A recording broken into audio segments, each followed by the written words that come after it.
Halo adik-adik, apa kabar? Kakak harap keadaan adik-adik dalam keadaan yang baik-baik saja, bukan? Nah, kakak mau mengingatkan kalau adik-adik sedang berada di luar ruangan, adik-adik harus tetap memperhatikan protokol kesehatan. Contohnya pakai masker, jaga jarak, dan jangan lupa cuci tangan pakai air yang mengalir. Kita mau mulai sekolah minggu kita dengan menyanyikan lagu Setinggi-tingginya Langit.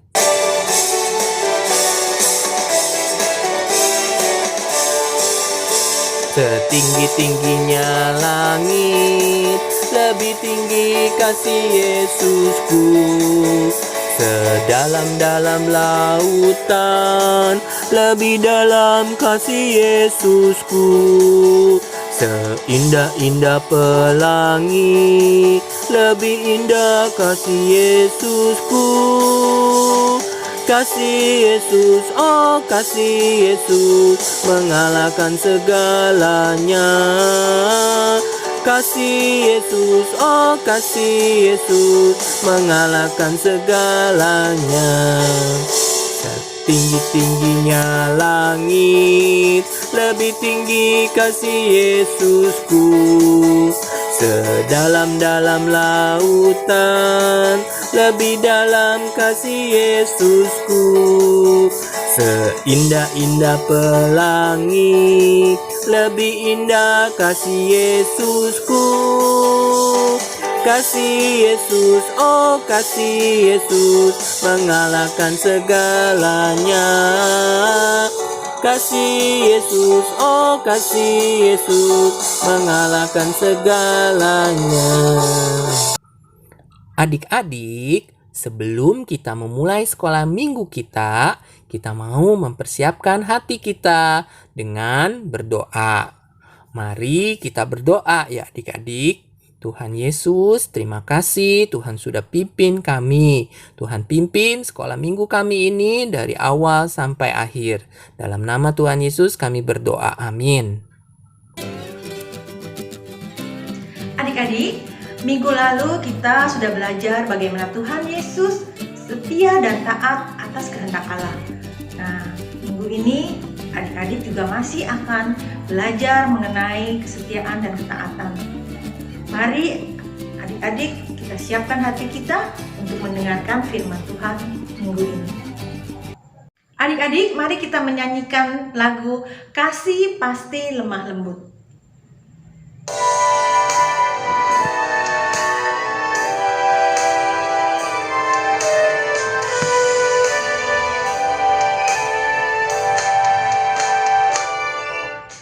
Kasih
Kita berdoa.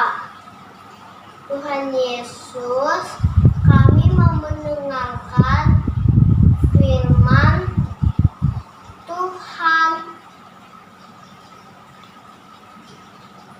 Tolong kami supaya kami dapat mengerti dan melakukannya. Dalam nama Tuhan Yesus kami berdoa. Amin.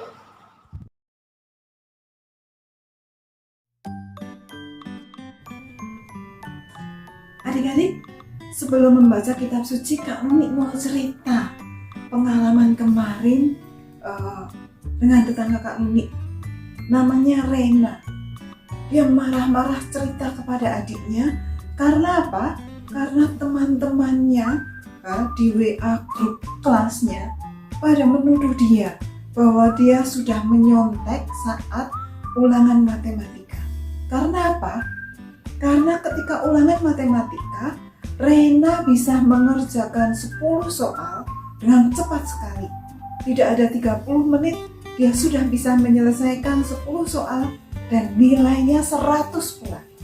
Sementara teman-temannya membutuhkan waktu 1 jam lebih.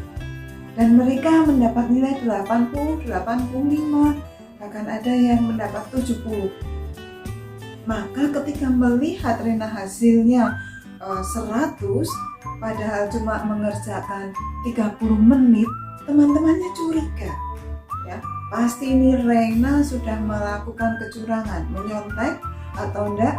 WA tanya guru lesnya, ini jawabnya berapa, jawabnya berapa, sehingga cepat sekali dan benar. Maka wajar Rena marah dengan tuduhan itu karena apa? Memang dia tidak menyontek, tidak tanya kepada guru lesnya, tapi karena dia sudah berusaha, hari-hari sebelumnya sudah menyicil latihan soal matematika dan dia mengerjakan dengan teliti, dengan tekun, nilainya 100, itu sudah wajar. Dia marah dituduh seperti itu. Seperti itu biasanya kita ya. Kalau kita dituduh melakukan yang tidak kita lakukan, pasti kita marah, kita sedih, ujung-ujungnya kita nangis, ya kan? Tetapi hari ini kita belajar dari Tuhan Yesus. Dia dituduh melakukan yang tidak dia lakukan. Apa sikap dan reaksi Tuhan Yesus? Kita akan pelajari bersama-sama dari bacaan kita, Injil Lukas pasal 23 ayat 13 sampai 25. Injil Lukas pasal 23 ayat 13 sampai 25. Pilatus mengumpulkan imam-imam kepala, para pemimpin serta rakyat dan berkata kepada mereka, "Kamu telah membawa orang ini kepadaku sebagai seorang penjahat yang sudah melakukan kesalahan. Kamu lihat sendiri bahwa aku telah memeriksanya, dan dari kesalahan yang kamu tuduhkan padanya, tak satu pun kujumpai kesalahan yang setimpal dengan hukuman mati. Dan Herodes pun tidak, maka ia mengembalikannya kembali kepadaku. Kukatakan kepada kalian, sesungguhnya tidak ada satupun kesalahan yang dilakukannya yang setimpal dengan hukuman mati. Maka aku akan menghajarnya lalu melepaskannya."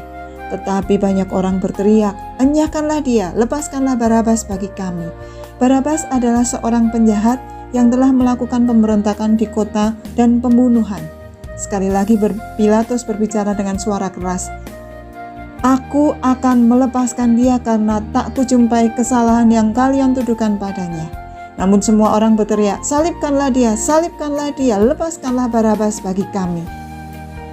Lalu Pilatus untuk ketiga kalinya bersuara dengan keras, "Aku tidak menjumpai kesalahan satupun padanya yang setimpal dengan hukuman dosa.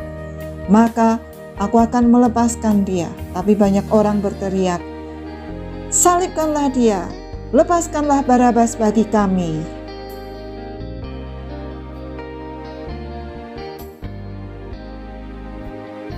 Adik-adik, kita sudah belajar dari Tuhan Yesus dari Lukas tadi ya. Kita melihat Tuhan Yesus ditangkap oleh imam-imam kepala dan para pemimpin, dan banyak orang, rakyat, menuduh Tuhan melakukan yang tidak dilakukan Tuhan. Ya, menuduh Tuhan menghasut rakyat, menuduh Tuhan sudah merusak bait Allah, dan banyak lagi tuduhan yang diberikan kepada Tuhan Yesus padahal Tuhan Yesus tidak melakukannya. Tapi tadi kita melihat sikap Tuhan Yesus tenang, kalem, diam, tidak marah, ya, tidak membalas kepada orang-orang yang sudah menuduhnya. Bahkan Tuhan Yesus, nanti kalau kita belajar dari kisah Tuhan Yesus disalibkan, Tuhan Yesus justru mengampuni dan mendoakan mereka. Kita belajar dari sikap Tuhan Yesus yang hebat, dituduh, disakiti, dihina, direndahkan, tetapi Tuhan Yesus tidak membalas dengan perbuatan yang sama. Tuhan Yesus tidak marah kepada mereka, Tuhan Yesus tetap tenang, Tuhan Yesus mengampuni mereka.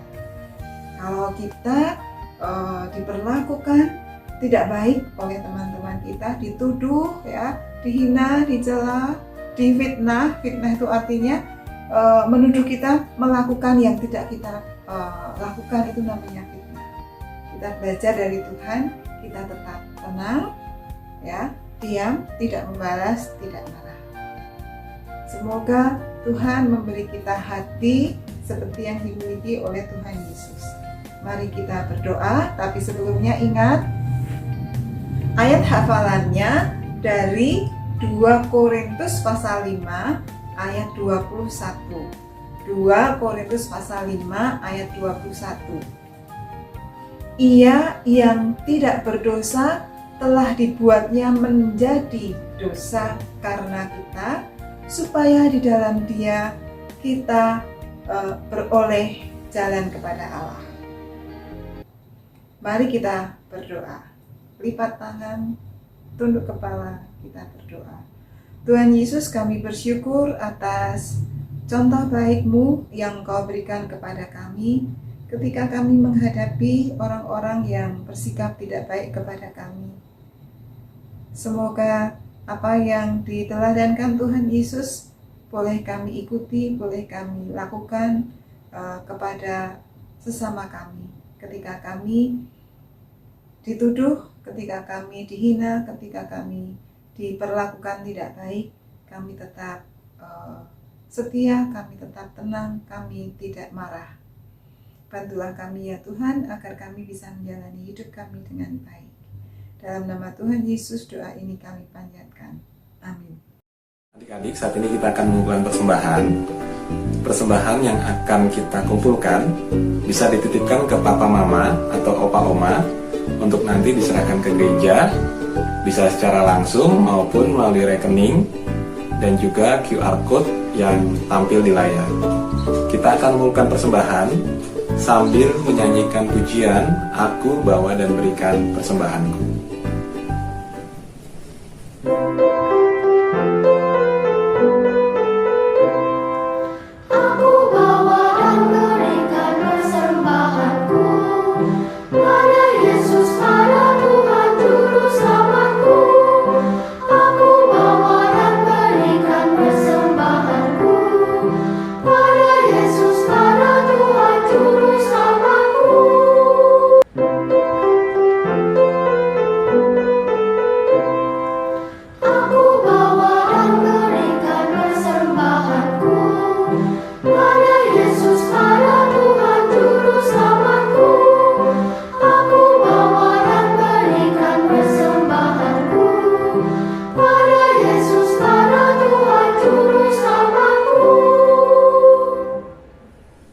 Mari kita bersatu di dalam doa. Tuhan Yesus, kami mengucap syukur atas anugerah Tuhan bagi keluarga kami. Di tengah kondisi pandemi saat ini, Tuhan senantiasa memelihara kehidupan kami. Saat ini kami mengumpulkan persembahan kami sebagai ungkapan syukur atas pemeliharaan dan pertolongan Tuhan di dalam kehidupan kami. Kiranya Tuhan yang memberkati persembahan kami, dan kiranya Tuhan yang menolong kami supaya kami dapat menjadi anak-anak Tuhan yang taat akan firman Tuhan. Di dalam nama Tuhan Yesus Kristus kami bersyukur dan berdoa. Amin. Setelah ini Kak Nuni, Kak Sensen, Kak Santi semua menunggu di Zoom meeting. Kita ketemu di Zoom meeting.